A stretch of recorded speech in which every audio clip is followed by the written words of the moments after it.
Bonjour, c'est un réel plaisir de vous retrouver dans Objectif 2023. Aujourd'hui, je reçois pour vous sur ces plateaux Dirk Chaka, membre du mouvement citoyen Lutte pour le changement, Lucha, à qui j'ai dit bonjour et bienvenue. Bonjour Madame Cléopâtre. Alors, 2 ans après les élections de 2018, pensez-vous que les leçons ont été tirées et capitalisées pour améliorer le processus électoral de 2023? Tout d'abord, merci pour l'invitation que vous accordez ce jour pour échanger avec Actualité CD. J'en profite aussi pour exprimer ma sympathie et mes encouragements envers Patient Ligodi, qui vient de connaître l'agression récente par la police autour de manifestations organisées par la MOUCA. Je vous encourage dans ce que vous faites et je pense que le travail de journaliste est très important ce jour, surtout un journalisme objectif et surtout qui va sur terrain pour récolter l'information. Merci aussi pour la question. D'emblée, je peux dire que les premiers signaux envoyés ne sont pas en faveur d'une prise de conscience ou d'une certaine évolution positive dans le processus électoral. De 2018, nous savons tous que les élections ont été émaillées de beaucoup d'irrégularités. Nous savons aujourd'hui aussi, de manière objective, qu'il y a eu un hold-up électoral, tout simplement parce que les résultats publiés n'étaient pas conformes à la vérité. Et nous avons hérité donc des dirigeants qui n'ont pas une certaine, je peux dire, n'ont pas été élus de manière transparente. C'est ça la réalité. On ne peut pas la nier, à moins qu'on ne fasse la politique de l'autruche. Et maintenant, aujourd'hui, nous aurions voulu que, de par cette expérience malheureuse et qui n'a pas tenu compte des aspirations réelles de la population, les politiques donnent des signaux positifs qui, cette fois-là, soient en faveur d'un processus totalement transparent, équitable, indépendant. Et aujourd'hui, le processus de désignation des acteurs de la CENI et la loi organique elle-même qui a été promulguée est plutôt dans le sens contraire. Ça veut dire le sens d'une politisation à outrance de la CENI, qui est un organe qui devrait être le plus indépendant possible pour garantir un processus électoral apaisé, indépendant et transparent.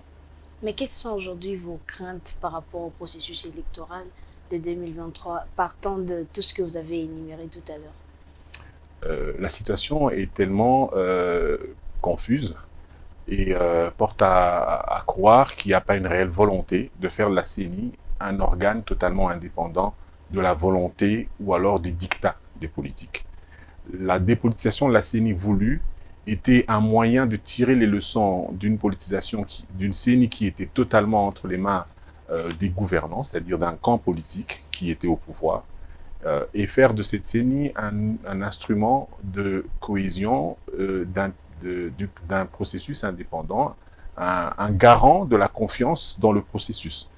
Et pour ça, la société civile et tous les différents acteurs avaient mis en place ce qui était appelé à l'époque le vademecum, ça veut dire la feuille de route, pour la restructuration de la CENI et qui prônait une dépolitisation de la CENI. La dépolitisation de la CENI signifiait tout simplement qu'on faisait de la CENI un organe technique qui était dirigé par des acteurs provenant de la société civile, donc des experts indépendants venant de la société civile, et que les politiques, de par leur influence de tous les processus passés, n'avaient pas de la place dans la CENI. Ils auraient pu rester dans un cadre de concertation qui existait bel et bien entre les différentes parties prenantes au processus et la CENI elle-même en tant qu'organe technique. Mais à ce jour, on a vu que les mêmes rapports de force qui sont au niveau de l'Assemblée nationale ont été transposés dans la CENI. Dans quel objectif? Pourquoi les politiques ont-ils peur d'une CENI réellement indépendante? C'est ça la question qu'on se pose. Pourquoi de tous ces trois processus électoraux qui sont passés, on ne veut pas tirer les leçons d'une dépolitisation de la CENI qui est un outil d'indépendance et de confiance dans le processus et qui devrait, par le fait d'être animé par des personnes qui n'ont pas d'obédience ou je sais pas, qui n'ont pas une assise politique connue, être un moyen d'assurer toutes les parties prenantes et de garantir un processus qui soit totalement apaisé, indépendant et transparent. La dépolitisation de la Commission électorale nationale indépendante, un sujet qui ne cesse de faire couler beaucoup d'encre et beaucoup de salive. Mais n'est-ce pas utopique comme projet dans le contexte actuel, quand on sait que cette loi a déjà été promulguée par le chef de l'État? Cela n'est pas utopique, cela revêt d'une volonté. S'il y avait de la volonté politique pour dépolitiser la CENI, elle se ferait en 2 semaines. Il suffit qu'il y ait un projet de modification de la loi qui peut être aligné parmi les sujets à débattre à l'Assemblée nationale et qu'un jour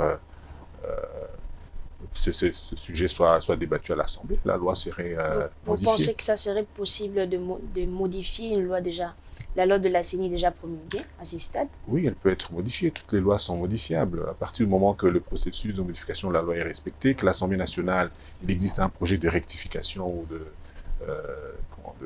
rectification de la loi, cela peut se faire en peu de temps.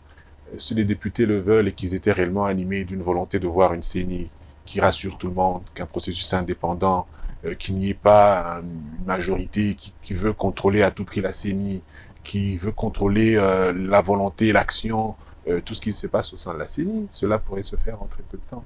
Mais est-ce que la dépolitisation de la Commission électorale nationale indépendante aujourd'hui est le seul levier pour des élections crédibles en République démocratique du Congo, mais aussi indépendantes? Oui, c'est un signal très fort. C'est un point de départ. On a beau croire qu'une CENI, l'organe lui-même n'étant pas crédible ou ne rassurant pas les partis, on peut bien rêver qu'il devienne un organe indépendant. On peut bien le rêver. Mais pourquoi ne pas faire de cet organe déjà lui-même donner des indices forts de son indépendance? Pourquoi, comme on dit, la CENI est un organe d'appel à la démocratie? Pourquoi la CNDH, Commission nationale des droits humains, on ne met pas les mêmes rapports entre la majorité et l'opposition? Parce qu'il y a plusieurs organes faut pour que d'appui à la cette démocratie. institution d'appui à la démocratie soit, selon vous, indépendante? Il faut que sa structuration rassure toutes les parties. Qu'est-ce qu'il aurait fallu? Il aurait fallu que, comme on l'a dit, je l'ai redit tout à l'heure, qu'on laisse à la société civile et aux experts indépendants de la société civile diriger la CENI. Dans son organisation, dans l'ensemble de la CENI, dans sa structure organisationnelle, du président au questeur, au vice-président et aux autres, on peut laisser aux experts. Et vous pensez qu'à ce stade, tout serait normal?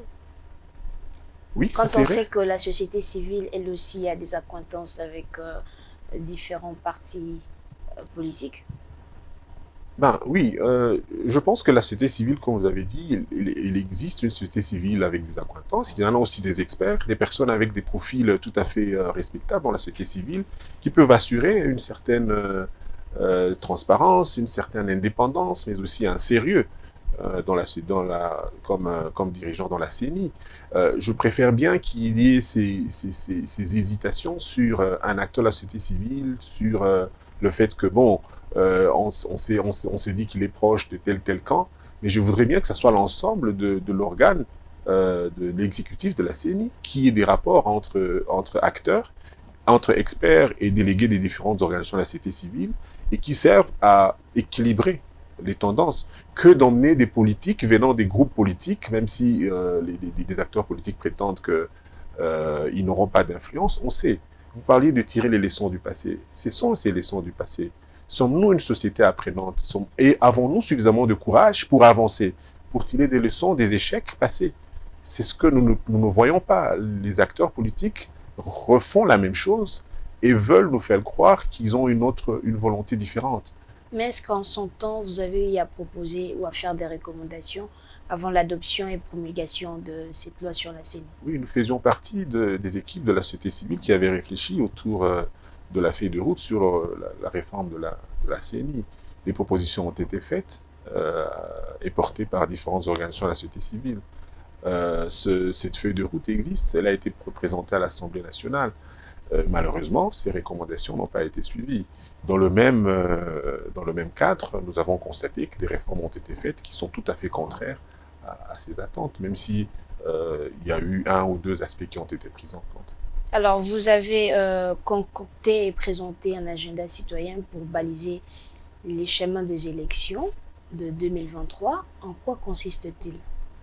En fait, la lucha a fait un appel à la mobilisation et à l'éveil de tous les Congolais autour d'un agenda citoyen, un agenda commun, qui est un agenda au-delà des aspects politiques. Je tiens à préciser que cet agenda n'est pas un agenda politique. Il s'agit d'un agenda citoyen dans lequel un certain nombre de préoccupations qui pour nous semblent être essentielles pour tenter de sauver ce qu'il en reste dans ce mandat ou qui permettrait de rencontrer les attentes de la population.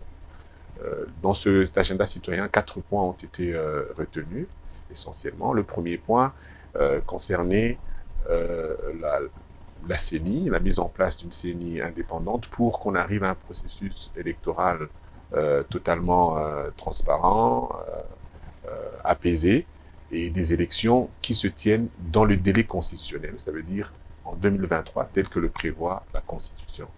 Le deuxième point concernait la sécurisation, le retour à la paix à l'est de la République et sur l'ensemble du territoire national. Et pour cela, la lucha pense qu'il est important que l'ensemble des Congolais se mettent d'accord et s'activent pour rechercher réellement la paix à l'est. Au-delà de la mesure de l'état de siège qui a été décrété, il est important de l'évaluer. Et la lucha a déjà donné son point de vue sur l'évaluation qu'elle a fait de ce processus et dit que malheureusement les résultats ne sont pas là. Le bilan est catastrophique malgré l'état de siège. L'état de siège n'a pas été suffisamment bien pensé. Je rappelle qu'au départ, lorsque l'état de siège avait été décrété, avant la mise en place de l'état de siège, la lucha avait organisé beaucoup de manifestations à l'est de la République et sur l'ensemble du territoire pour réclamer effectivement que des mesures soient prises. Et lorsque l'état de siège a été décrété, nous avons fait une communication pour rappeler qu'il était important que l'ensemble des acteurs sur terrain se concertent. Et à l'époque, nous avions proposé qu'il y ait un cadre de concertation entre la MONUSCO, les FARDC et la population et la société civile locale. Malheureusement, cela n'avait pas été compris à ce moment-là. Cela a été interprété de diverses manières, mais nous pensions qu'effectivement, il est important d'associer ces parties parce qu'elles sont concernées. Aujourd'hui, l'état de siège, qu'on le veuille ou pas, a des conséquences aussi néfastes sur les droits des citoyens. Aujourd'hui, nous connaissons beaucoup de gens qui sont arrêtés, tracassés. On connaît aujourd'hui des cas d'insécurité, pas forcément liés aux groupes armés, mais aussi l'insécurité, des vols à main armée dans Beni, Butembo, beaucoup d'insécurité. La population est en train de se poser la question si l'état de siège n'a pas aussi son aspect néfaste du moment où les militaires ne sont pas suffisamment bien encadrés. Et cela fait perdre la confiance qui devrait exister entre l'armée et la population. Or, c'est cela que nous recherchions. Nous aurions voulu que ces recommandations, en étant prises en compte, balisent la voie sur des actions plus ou moins de collaboration entre la population, la MONUSCO, les FARDC, et optimiser les chances de réussite des mesures liées à l'état de siège. Et donc ce jour, on peut faire le bilan sur l'état de siège et se dire qu'il est totalement, il n'est pas encourageant, je peux le dire, plus de 615 personnes tuées, plus de 1200 villages abandonnés, plus de 40, 50 voitures brûlées le long de la route, des trajets qui au départ étaient sécurisés, mais aujourd'hui où les gens doivent voyager. Et la meilleure option aujourd'hui à lever, c'est quoi? Les options proposées ont été aussi faites. On a aussi proposé non seulement ces cadres de concertation entre la population et la MONUSCO pour évaluer comment poser les actions de manière efficace, mais aussi lever l'état de siège, mais remettre l'administration et focaliser l'armée sur les opérations militaires. Pourquoi est-ce que l'administration civile empêche à l'armée d'opérer? Parce que l'administration civile n'empêche pas l'armée d'opérer. Peut-être qu'il faut revoir comment l'armée opère. Où est-ce qu'elle opère? Comment elle opère? Est-ce que les hommes sur terrain ont assez d'équipement, ont assez de logistique? Sont-ils dans les bonnes conditions? Les hommes de terrain sont-ils nourris, outillés comme il se doit?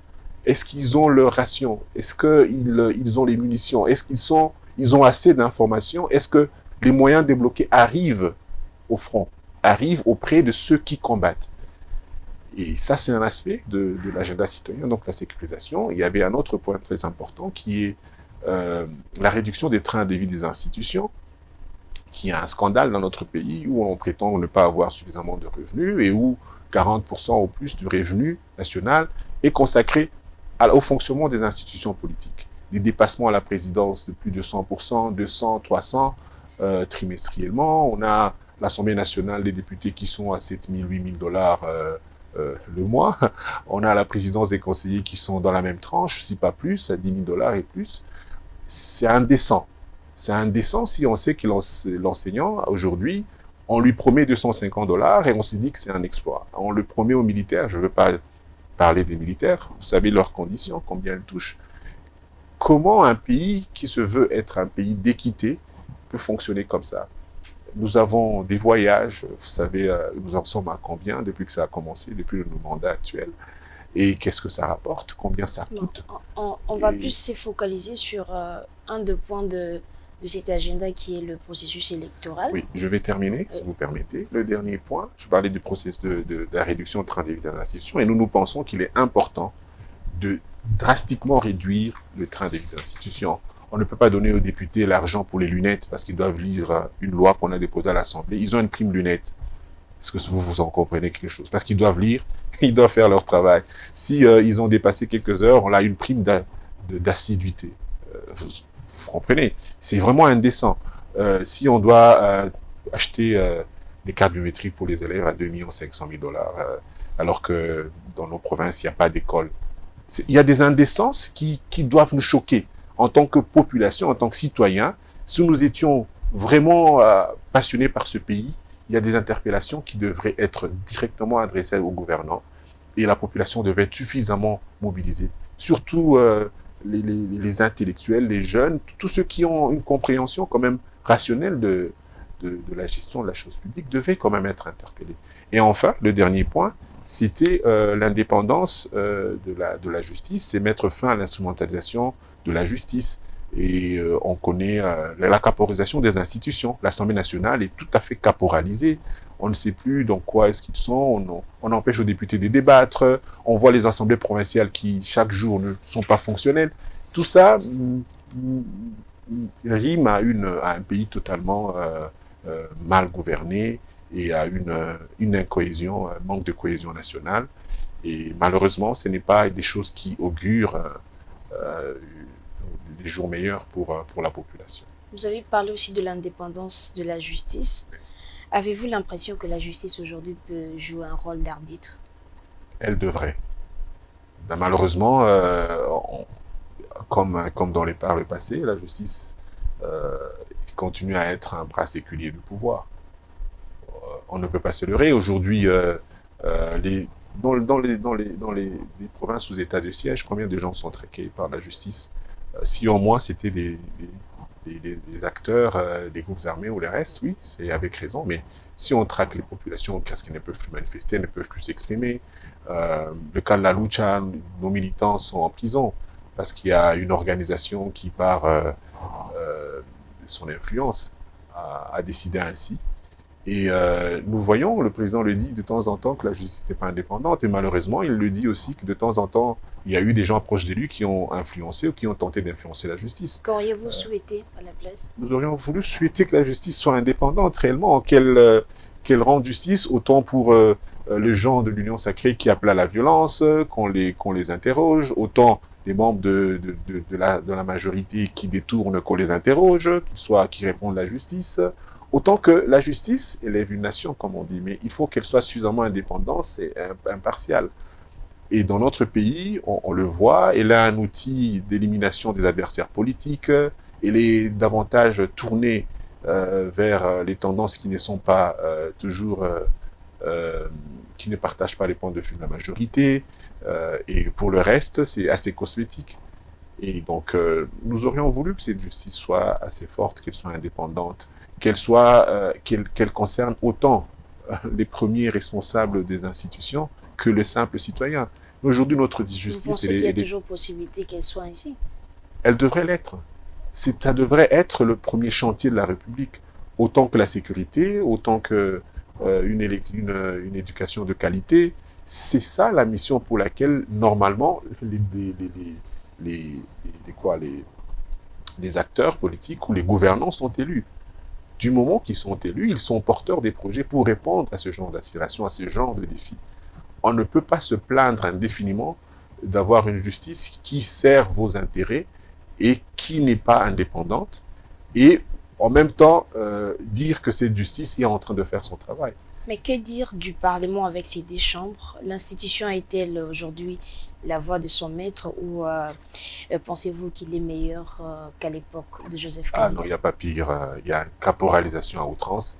Euh, c'est tout à fait décevant. Ce n'est même pas agréable d'en C'est-à-dire qu'on a parler. nivelé vers le bas? Non, on a touché le fond. On a touché le fond, il y a rien à attendre euh, de, ce, de ce Parlement, de sa gestion. Ce n'est pas un lieu de débat, c'est un lieu d'imposition. Rappelez-vous, on ne sait pas encore si c'est le don ou si c'est un crédit, mais on sait qu'il y a des palissades qui ont été données et que vous connaissez leur coût. Et ils sont en train de se les distribuer actuellement. Hier, c'était il n'y a pas longtemps, c'était la ville Kinshasa, parce qu'ils le font par ordre alphabétique. Ils sont en train de recevoir. C'est indécent dans un pays qui n'a pas de ressources. On ne sait même pas s'il s'agit de dons, s'il s'agit de crédits. Vous avez suivi tous les discours qu'il y a eu autour de cela. C'est malheureux. Et aujourd'hui, l'Assemblée n'a pas le courage, dans la plénière, de faire l'évaluation de l'état de siège. Nous avons vu la commission sécuritaire de la sécurité, défense et sécurité qui a fait une évaluation. Et elle n'a pas, on a vu déjà certains éléments où ils décrivent eux-mêmes la mégestion. Ils demandent même qu'il y ait changement de toute la chaîne de commandement. Mais qui va répondre? On a vu les ministres des Finances passer et tous les autres. On a déjà des échos de ce qu'ils ont eux-mêmes commencé à dire, de ce qui a été leur évaluation. Elle est catastrophique. Et donc, ce n'est pas de ce Parlement-là qu'on va attendre des actions qui soient cohérentes. On est en train de voir comment elle est gérée. Le président de l'Assemblée nationale, qui ne voit pas ce qui se passe, ces discours dans des meetings, c'est une caporalisation à outrance. Je suis désolé, mais si on aurait bien voulu que ce soit un autre Parlement, d'une certaine Vous auriez encore hauteur. aimé ce qui s'est passé à l'époque du régime passé? Ou, Nous savons, il y a eu des références à l'époque de Caméré, le débat tel qu'il était. On a vu des débats sur, euh,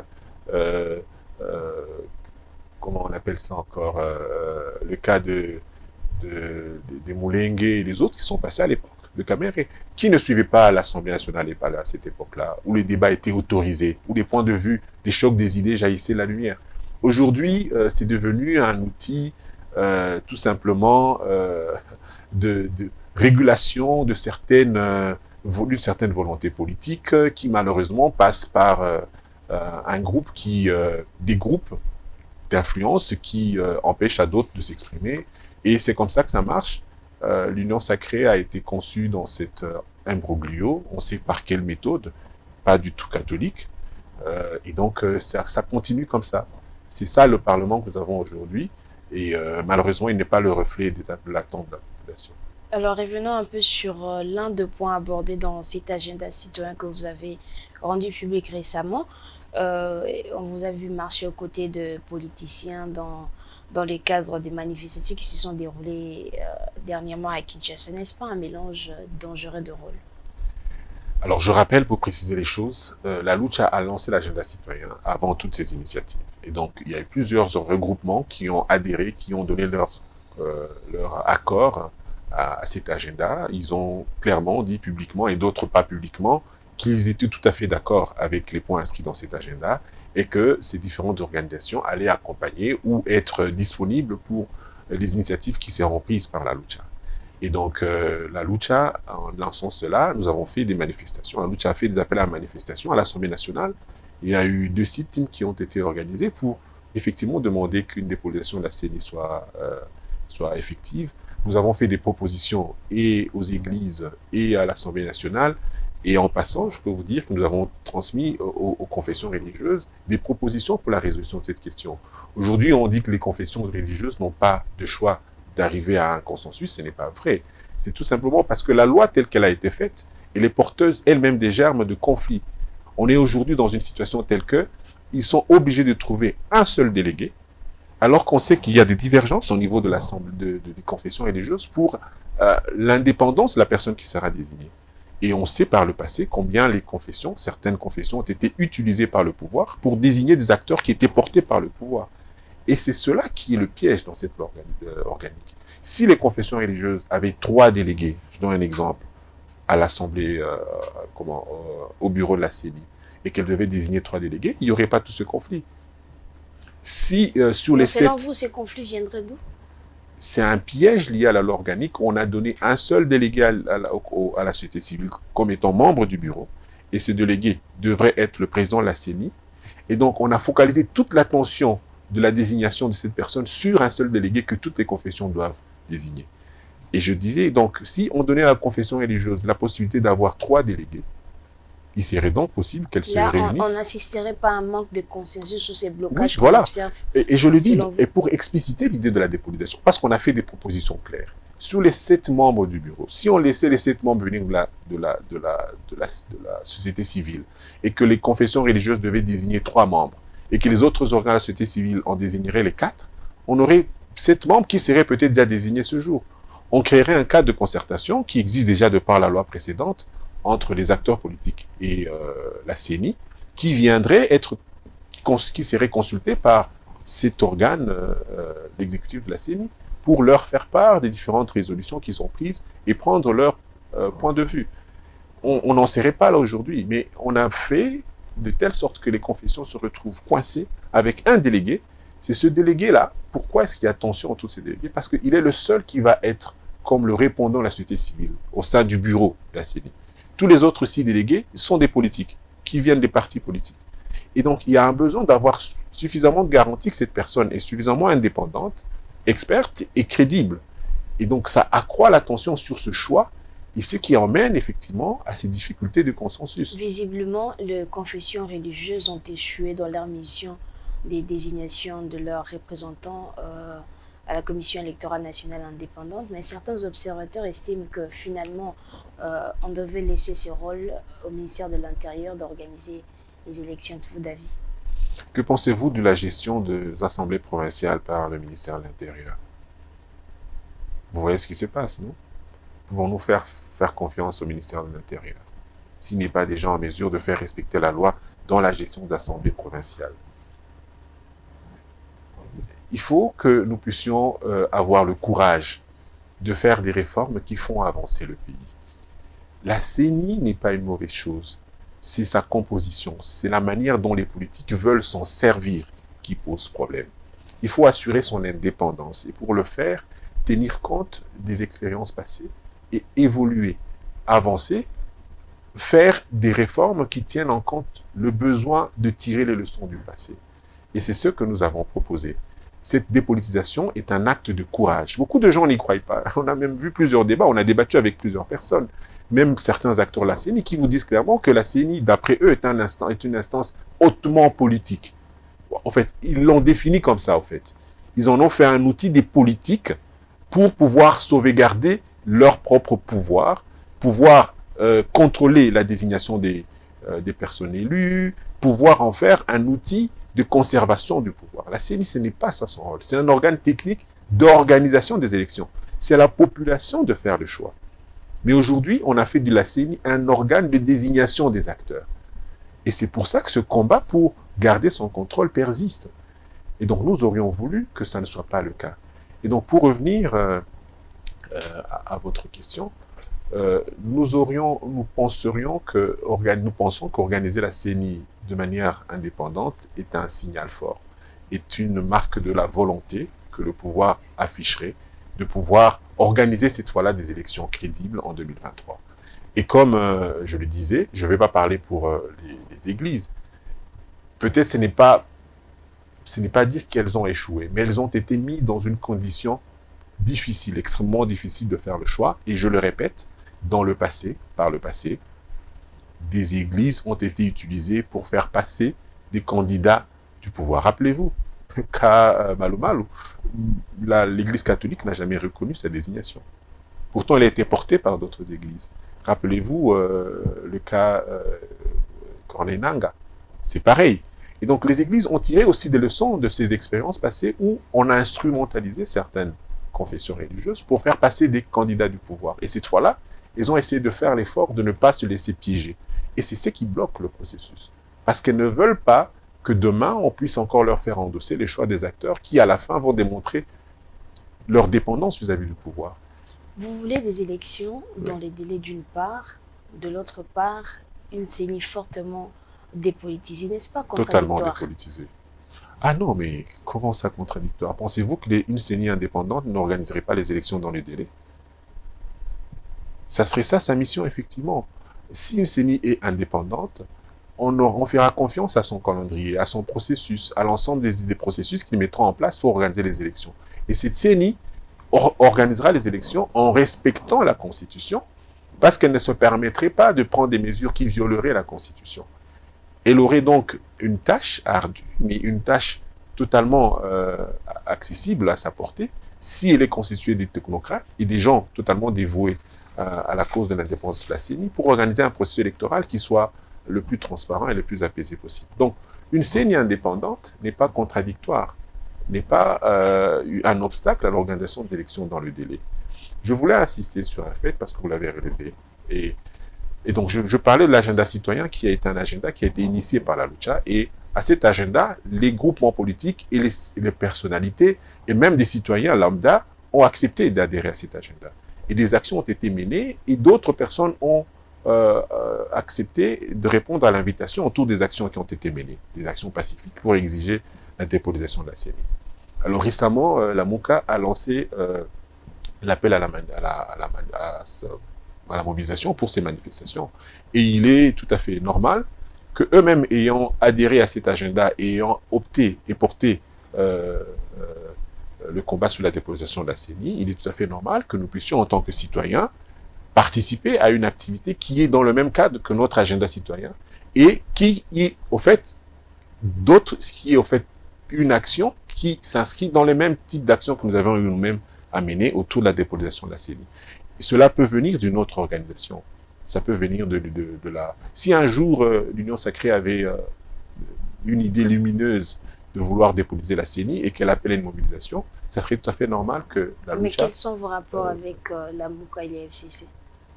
Nous n'avons aucun rapport. Nous sommes des citoyens. Nous sommes avec tous ceux qui peuvent porter les combats et les aspirations des citoyens. Si aujourd'hui, nous appelons à une manifestation, la Lucha appelle à une manifestation autour de la dépolitisation de la CENI, ou à la réduction du train de vie des institutions, ou à la sécurisation de l'Est de la République et l'ensemble du territoire, et que le FCC décide de venir, on n'a pas de problème. Ils sont des citoyens comme d'autres. Je veux insister sur un fait. Dans ce pays, on a donné l'impression que manifester est un acte de banditisme.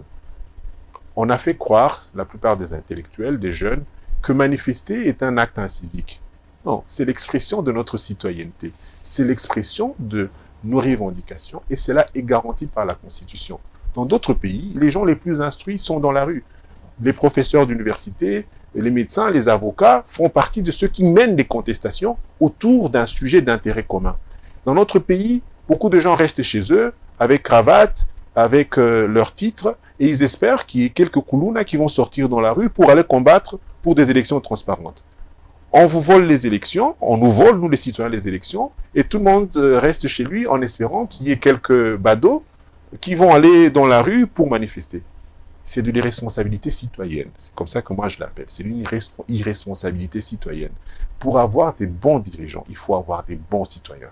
Et être citoyen, un citoyen modèle, est plus difficile que d'être un politique modèle. Parce que les politiques, ils doivent d'abord être des citoyens modèles. Combien de nos politiques sont des citoyens modèles? Combien de nos politiques sont des exemples? Pouvez-vous imiter ce que nos politiques font sur la route? Comment ils conduisent? Qu'ils prennent les sens contraires sur nos voies publiques? Est-ce qu'ils payent l'impôt? Combien payent l'impôt? Combien ne payent-ils pas l'impôt? Combien ne se soustraient pas même au civisme fiscal? J'ai vu une campagne là, qui a été lancée avec des millions de dollars qui ont été sollicités. Il y a dans les régies financières des services où des gens sont payés pour faire de l'éducation à la fiscalité. Mais il y a d'autres organes qui vont broyer des millions pour juste faire un travail pour lequel d'autres personnes sont payées. Donc dans le pays, il y a une amalgame incroyable où les politiques ont pris en otage les institutions, les revenus du pays, et les citoyens n'ont pas le droit de s'exprimer. Si vous vous exprimez, vous êtes d'un camp.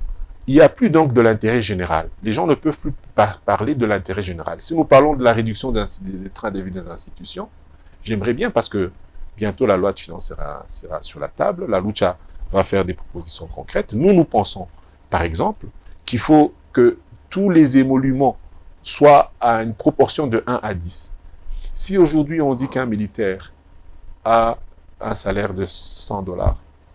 Il faut peut-être qu'on pense que le plus gradé des institutions politiques devrait avoir 1000 $. Voilà. Voilà. Après l'ouverture de la session de septembre au Parlement, qui est essentiellement budgétaire, l'Assemblée nationale a adopté son calendrier. Parmi les matières, il y a notamment l'entérinement des animateurs de la CENI. Qu'en pensez-vous? Nous nous en tenons à ce que nous avons proposé. Nous pensons qu'il est encore possible de corriger cette loi organique. Que nous allons continuer dans ce que nous avons commencé. Les actions ont été menées. Nous sommes dans une phase de plaidoyer où nous rencontrons les différentes organisations. Vous avez parlé de la proximité entre les mouvements citoyens, c'est pas la lucha avec les politiques. Ce n'est pas un acte de proximité, c'est un acte de revendication citoyenne. Donc pour nous, si cette plénière pouvait servir à corriger ce qui peut l'être encore dans la loi organique, permettre de corriger cette loi organique, faire une désignation des acteurs. Nous avons vu l'ancien bureau de la CENI commencer à faire des réunions techniques pour planifier. La CINCO, les CC ont fait des rencontres pour mettre en place un cadre dans lequel ils vont renforcer leur observation du processus électoral. Il y a une cartographie électorale qui existe. Il y a des acquis. La machine à voter, elle existe. Il en reste combien? On ne sait pas. Peut-être qu'avec une CENI totalement refaite et qui soit dépolitisée, on peut avoir une certaine confiance.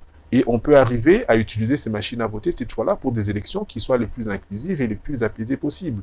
Donc il y a un certain nombre d'acquis qui devraient servir à une CENI indépendante et qui requiert le plus de confiance de la part des acteurs, de gagner le temps dans le processus. Mais il faut aussi qu'il y ait des moyens. Nous voudrions bien savoir combien le gouvernement a déjà mis à côté pour l'organisation du processus. On entend parler du recensement et de tout le reste. N'oublions pas que le recensement administratif est un acte permanent et que l'enrôlement des électeurs est un acte qui est lié au processus électoral et les deux ne peuvent pas, le recensement administratif ne peut pas empêcher que le processus électoral se fasse de manière tout à fait crédible. Donc il y a des acquis sur lesquels ils doivent fonder leur action pour gagner le temps et permettre au pays de ne pas violer la Constitution, que les élections se tiennent effectivement dans le délai constitutionnel, c'est-à-dire en 2023. Alors de l'autre côté, la proposition de loi réservant l'accès à la présidence de la République uniquement à ceux qui sont nés de parents congolais n'a pas été programmée. Ça ne vous a pas dérangé?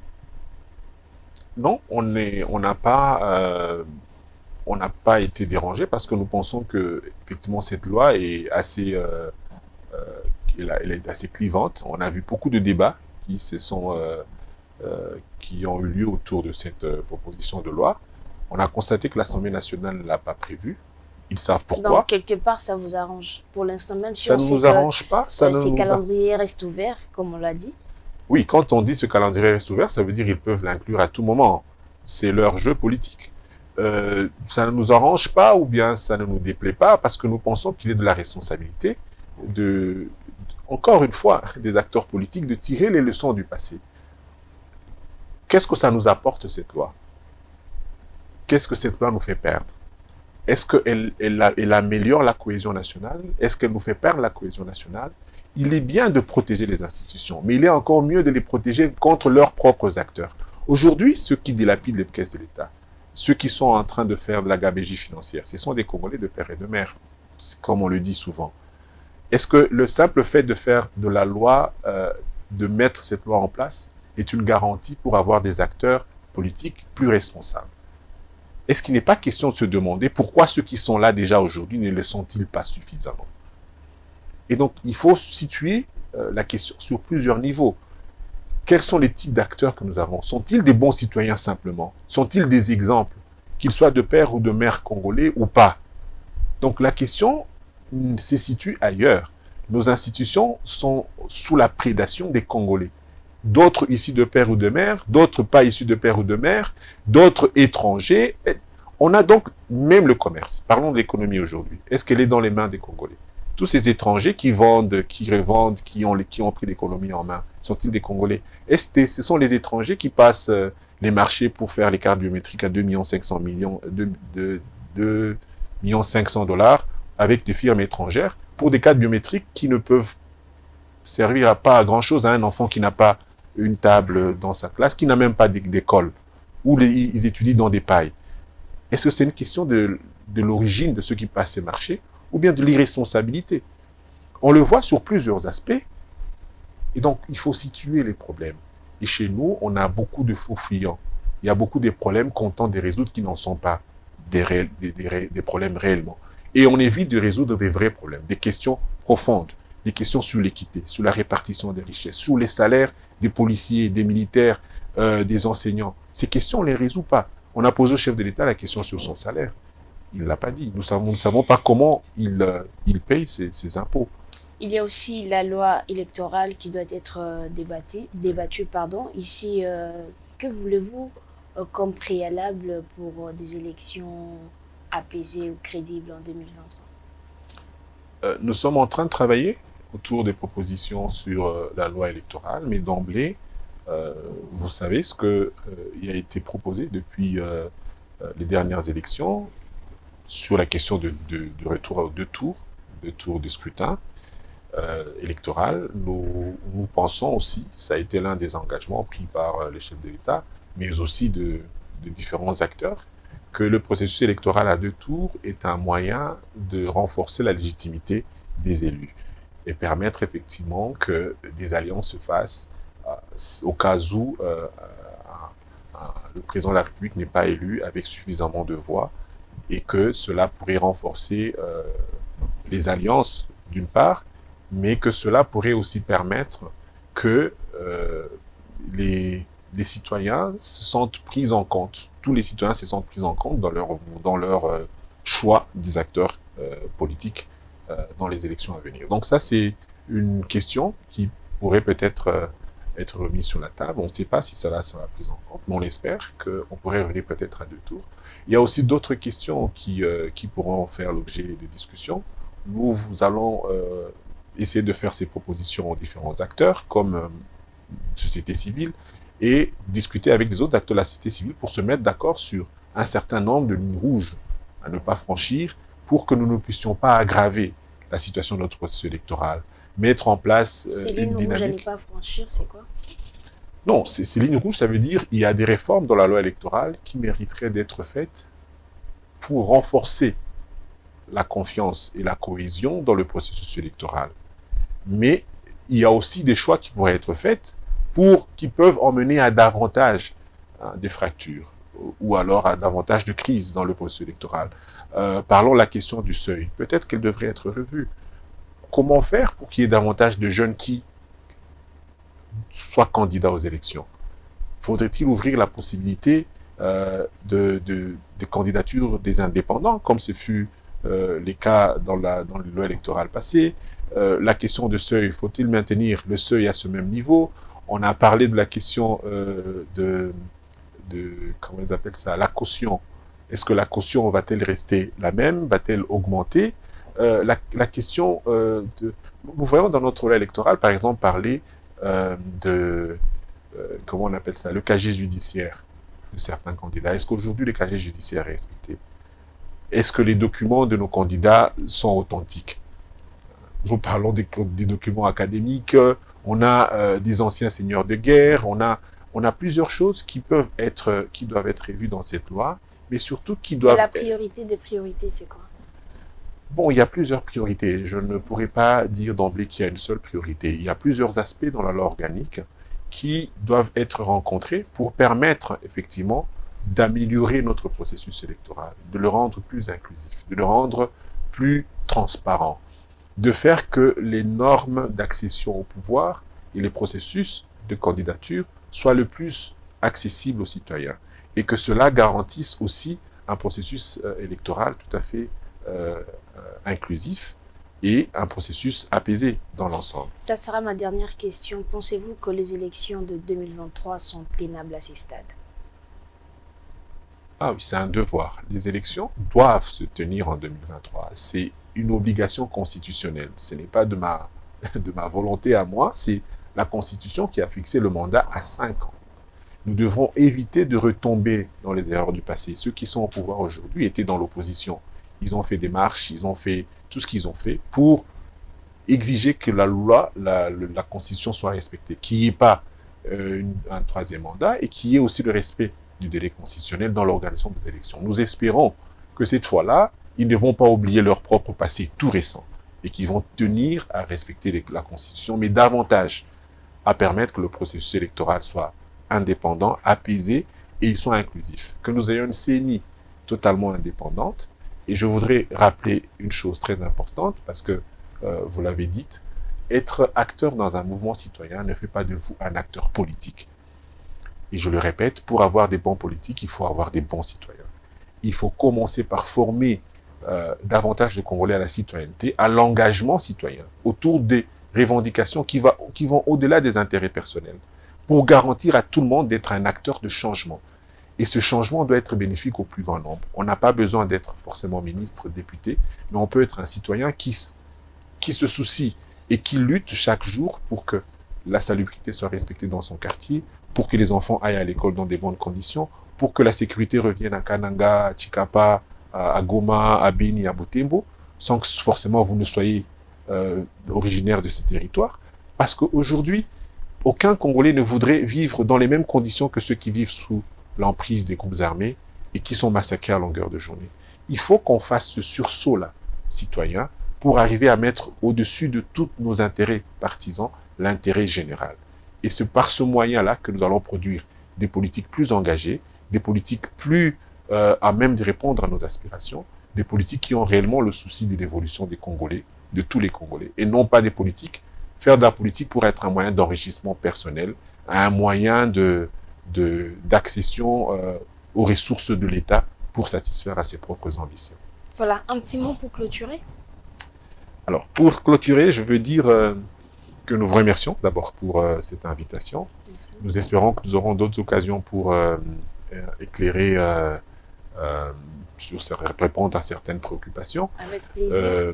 Nous pensons en tant que mouvement citoyen, en tant que citoyen tout court, que les Congolais doivent prendre conscience de leur pouvoir en tant que citoyens, d'être acteurs de leur propre devenir. Nous devons, nous, en tant que citoyens, loin de l'appartenance politique, loin des agendas politiques, avoir à cœur ce que nous voulons voir advenir de notre pays. Qu'est-ce que nous pensons de l'enseignement dans notre pays? Qu'est-ce que nous pensons de l'environnement dans notre pays? Nous avons vu la pollution de la rivière Kasaï. Combien de citoyens se sont émus? Combien ont demandé de comptes? Combien se sont-ils engagés sur cette question environnementale? Nous devons nous poser la question sur l'avenir de la gestion de nos ressources. On voit la question liée à l'exploitation illicite de nos minéraux. Combien de Congolais s'offusquent? Combien de Congolais s'engagent sur cette question? Nous voyons l'accès à l'éducation, l'accès à la santé, l'accès. Engagez-vous, engageons-nous sur quelque chose pour l'intérêt général. Que chaque Congolais s'engage sur la question environnementale, la question de la sécurité, la question de l'éducation, la question de la santé. Que chaque Congolais ait une cause pour laquelle il est totalement engagé, pour laquelle il est totalement dévoué, pour laquelle il peut contribuer à l'évolution du pays. C'est ça, au fait, l'ambition des mouvements citoyens. C'est de faire que les citoyens prennent conscience de leur pouvoir, de leur capacité à décider de leur avenir, de l'avenir commun, de faire des propositions et faire que les dirigeants soient à notre service, qu'ils soient ceux qui nous rendent service, ceux qui sont à l'écoute des aspirations de la population et qui apportent des solutions. Et nous espérons que nombreux vont prendre en compte cet appel à l'engagement, qui vont devenir des citoyens engagés dans des mouvements citoyens, dans leurs organisations, mais davantage pour l'intérêt général et non pas seulement pour les intérêts partisans. Merci d'avoir répondu à notre invitation. Je vous remercie aussi. Objectif 2023 des séjours est terminé. Merci à vous de l'avoir suivi. On se retrouve très prochainement et d'ici là, portez-vous bien. Au revoir.